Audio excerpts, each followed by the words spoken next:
नमस्कार दोस्तों, आप सभी का हार्दिक स्वागत है हमारे युक्ति एस एकेडमिक यूट्यूब चैनल पर। इस चैनल के माध्यम से हम आपको प्रतिदिन परीक्षाओं में उपयोगी करंट अफेयर्स एमसीक्यू के रूप में उपलब्ध कराते हैं। हमारा उद्देश्य है कि आपकी सिविल सेवा और अन्य प्रतियोगी परीक्षाओं की तैयारी और भी प्रभावी एवं सरल हो सके। तो शुरू करते हैं अपने 11 दिसंबर के सवाल से। देखते हैं सवाल हमारा इसमें कि 2025 में भारत और रूस के बीच सेना से जुड़ी मदद को बढ़ाने के लिए रूस की संसद ने कौन सा समझौता मंजूर किया है। तो 4 विकल्प है इसमें, देखते हैं। RELOS ने, नाटो ने, सेंटो ने या QUAD ने। तो इसमें सही विकल्प हो जाएगा RELOS ने। भारत और रूस के बीच सेना से जुड़ी मदद को बढ़ाने के लिए रूस की संसद ने RELOS के साथ समझौता मंजूर किया है। और यह समझौता जो कि भारत और रूस दोनों देशों की सेनाओं को एक दूसरे के बेस, सुविधाएं, ईंधन और सपोर्ट सिस्टम इनके उपयोग करने की अनुमति देता है। इससे क्या है कि दोनों देशों के सैन्य लॉजिस्टिक क्षमता, संयुक्त अभ्यास और आपातकालीन सहायता जो कि तेजी से करने की क्षमता बढ़ती है। इससे ये हो गया आपका 11 दिसंबर का सवाल। शुरू करते हैं हम आज के सवाल से अपने। तो सवाल है हमारा पहला कि टाइम मैगजीन द्वारा जारी सीईओ ऑफ द ईयर 2025 सम्मान किस उद्योग से जुड़े प्रमुख वैश्विक सीईओ नील मोहन को प्रदान किया गया। तो 4 विकल्प है इसमें, देखते हैं।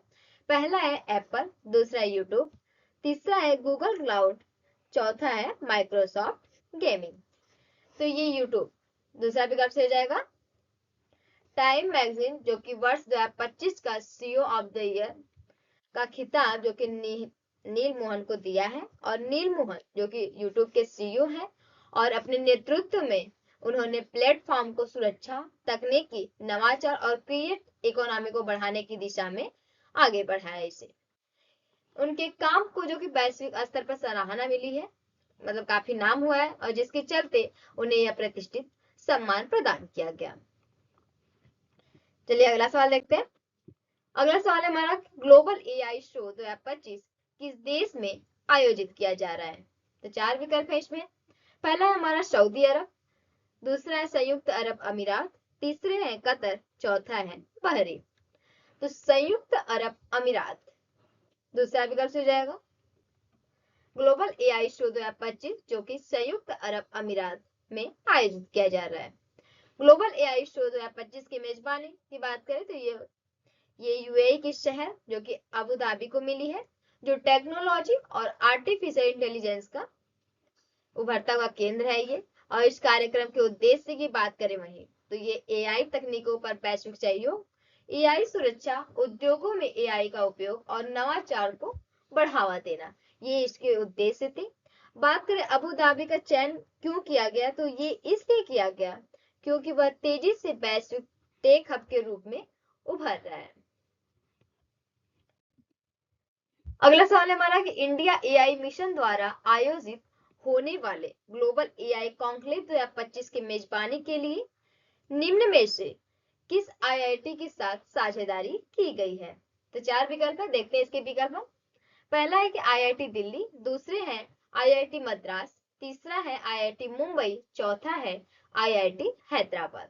तो इंडिया एआई मिशन द्वारा आयोजित होने वाले जो कि ग्लोबल एआई कॉन्क्लेव की मेजबानी ये आईआईटी मद्रास दूसरा विकल्प से हो जाएगा, इसके साथ साझेदारी की गई है। अब बात करें इंडिया एआई मिशन जो कि इन्होंने आईआईटी मद्रास के साथ मिलकर चेन्नई में ग्लोबल एआई कॉन्क्लेव आयोजित करने की घोषणा की है। अब इंडिया एआई मिशन और आईआईटी मद्रास जो कि ये कॉन्क्लेव आयोजित कर रहे हैं, और आईआईटी मद्रास जो कि भारत में एआई से जुड़ा सबसे बड़ा महत्वपूर्ण संस्थान है। यहाँ मौजूद जो कि AI फॉर भारत और IITM रिसर्च पार्क जैसे केंद्र इस कार्यक्रम में खास भूमिका निभाएंगे। और इस कॉन्क्लेव के मुख्य लक्ष्य की बात करें तो ये भारत को दुनिया में एआई के क्षेत्र में आगे लाना और लीडर बनाना, ये इसके मुख्य लक्ष्य हैं। अगला सवाल देखते हैं। अगला सवाल है हमारा कि यूनाइटेड नेशंस एनवायरनमेंट असेंबली, मतलब इसका फुल शॉर्ट में है UNEA, और फुल फॉर्म है इसका यूनाइटेड नेशन एनवायरनमेंट असेंबली। इसके 7वें सत्र की शुरुआत हाल ही में निम्न में से किस देश में की गई? तो 4 विकल्प है इसमें, इथियोपिया, केन्या, दक्षिण अफ्रीका या तंजानिया। तो अभी हाल ही में केन्या इस देश में की गई, दूसरा विकल्प से हो जाएगा। यूएनए जो कि 7वां का हाल ही में केन्या के नैरोबी में शुरू हुआ। और यूएनए इसकी बात करें कि ये क्या है, तो ये दुनिया की सबसे महत्वपूर्ण संस्था है जहां सभी देश मिलकर पर्यावरण बचाने और जलवायु बदलाव प्रदूषण कैसे कम किया जाए इन सभी सतत विकासों से जुड़े फैसले लेते हैं। यूएनए के यहाँ अब नैरोबी को यह सम्मेलन बात करें कि क्यों दिया गया, तो इसलिए मिला क्योंकि यहाँ यूएनईपी का मुख्यालय है और इसलिए यह शहर जो कि ऐसे बड़े पर्यावरण बैठकों के लिए सबसे उपयुक्त माना जाता है। बात करें केन्या की, तो केन्या की कैपिटल है यहाँ की नैरोबी, यहाँ है। और यहाँ की करेंसी जो कि केन्यन शिलिंग और प्रेसिडेंट यहाँ के विलियम रूटो। ये हो गई केन्या। अगला सवाल हमारा कि इंडिया पोस्ट द्वारा केरल का पहला जेनजेट पोस्ट ऑफिस एक्सटेंशन काउंटर कहाँ शुरू किया गया? तो 4 विकल्प है इसमें। पहला है हमारा कि कोझिकोड, दूसरा है एर्नाकुलम, तीसरा है त्रिवेंद्रम और चौथे है सीएमएस कॉलेज जो कि कोट्टायाम में।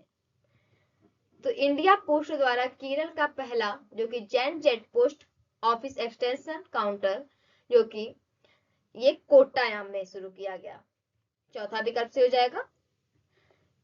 9 दिसंबर 2025 को जो कि इंडिया पोस्ट ने ये केरल का पहला जेट जेन जो कि थीम वाला post office extension CMS college Kottayam launch किया। और यह किसके लिए बनाया गया, किस उद्देश्य से बनाया गया इसे, तो यह छात्रों को आधुनिक, आकर्षक और डिजिटल फ्रेंडली डाक सेवाएं देने के उद्देश्य से बनाया गया है। इस एक्सटेंशन काउंटर का उद्घाटन बात करें किसने किया, तो ये केरल सेंट्रल रीजन के निदेशक जो कि डाक सेवाएं श्री एन.आर. गिरी द्वारा इसका उद्घाटन किया गया है। अगला सवाल देखते हैं। अगला सवाल है हमारा कि अदानी समूह ने हाल ही में 2500 करोड़ रुपए के निवेश से डेटा सेंटर स्थापित करने की घोषणा की है और यह डेटा सेंटर किस राज्य में बनाया जाएगा? हमारा क्वेश्चन ये है। इसमें 4 विकल्प है। पहला है कि कर्नाटक, दूसरा है महाराष्ट्र, तीसरा है तेलंगाना और चौथा है गुजरात। तो ये तीसरा विकल्प से हो जाएगा तेलंगाना। यह डेटा सेंटर जो कि कंप्यूटर डेटा को सुरक्षित रखने और क्लाउड सेवाएं देने और नई टेक्नोलॉजी को सपोर्ट करने में मदद करेगा। ये तेलंगाना सरकार जो कि खुद राज्य को आईटी और डेटा सेंटर का बड़ा हब बनाना चाहती है, इसलिए उसने अदानी समूह का यह निवेश राज्य के डिजिटल विकास को और तेज करेगा। अगला सवाल है हमारा कि सुजलाम भारत ऐप का शुभारंभ अभी हाल ही में किसके द्वारा किया गया है? तो 4 विकल्प है इसमें, देखते हैं। पहले है अमित शाह, दूसरा है सी.आर. पाटिल, तीसरा है नरेंद्र मोदी और चौथा है जी किशन रेड्डी। तो सुजलाम भारत ऐप का शुभारंभ हाल ही में अभी सी.आर. पाटिल द्वारा किया गया है, दूसरा विकल्प से जाएगा। अब बात करें सुजलाम भारत ऐप के उद्देश्य की, तो इस ऐप का उद्देश्य देश में जल संरक्षण, जल प्रबंधन और स्वच्छ पेयजल सुविधाओं को बेहतर बनाना, ये उसके उद्देश्य है। यह ऐप लोगों को पानी बचाने से जुड़े कार्यों जैसे जल स्तर निगरानी और समुदाय आधारित जल प्रबंधन गतिविधियों में भाग लेने के लिए प्रेरित करता है। अब इसे किसने बनाया, तो ये VISAG जो कि भास्कराचार्य नेशनल इंस्टीट्यूट ने इसे बनाया है। अगला सवाल है कि यूएन सर्वोच्च पर्यावरण पुरस्कार हाल ही में किस भारतीय अधिकारी ने जीता है? तो 4 विकल्प है इसमें। पहला है कि टीना डावी, दूसरा है सुप्रिया साहू, तीसरा है किरण बेदी, चौथा है दुर्गा शक्ति नागपाल। तो भी हाल ही में सर्वोच्च पर्यावरण पुरस्कार सुप्रिया साहू, आईएएस अधिकारी सुप्रिया साहू को जो कि संयुक्त राष्ट्र का सबसे बड़ा पर्यावरण पुरस्कार मिला है और उन्हें यह सम्मान किस लिए दिया गया? तो यह सम्मान उन्हें प्रकृति बचाने, वेटलैंड सुधारने और प्लास्टिक मुक्त अभियान जैसे कामों के लिए दिया गया है। तमिलनाडु में ये पर्यावरण क्षेत्र में किए गए उनके काम को, जो कि दुनिया भर में काफी सराहा भी गया है, और उन्हें यह सम्मान से सम्मानित किया गया। अगला सवाल है हमारा कि हाल ही में BMW समूह ने अपने नए सीईओ के रूप में किसे नियुक्त किया है? तो 4 विकल्प है इसमें। ओलिवर जिप्सी, दूसरा है मिलान नेडेल्चकोविक, तीसरे हैं हर्बर्ट डायस और चौथे हैं क्रिस्टोफर सीमंस। इसमें सही विकल्प हो जाएगा मिलान नेडेल्चकोविक। हाल ही में जो कि BMW ने अपने नए सीईओ के रूप में मिलान नेडेल्चकोविक को नियुक्त किया गया है। बात करें मिलान नेडेल्चकोविक की, तो ये कई सालों से जो कि BMW में बड़े पदों पर काम कर रहे थे और उन्होंने कंपनी के उत्पादन और इलेक्ट्रिक गाड़ियों पर किए गए काम में काफी बड़ा योगदान भी दिया है।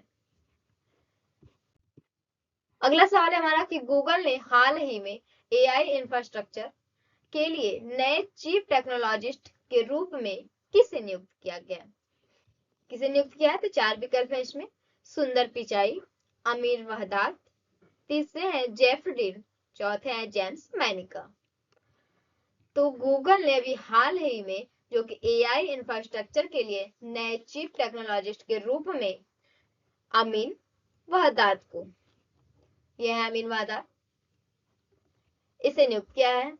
अब बात करें इस भूमिका में उनका काम क्या होगा, इनके वर्क को देख लेते हैं। तो ये गूगल की AI सुपर कंप्यूटिंग क्षमता बढ़ाना, तेज और सुरक्षित AI मॉडल तैयार करने के लिए जो कि इंफ्रास्ट्रक्चर विकसित करना और डेटा सेंटर्स और उन्नत AI चिप्स के विकास में योगदान देना।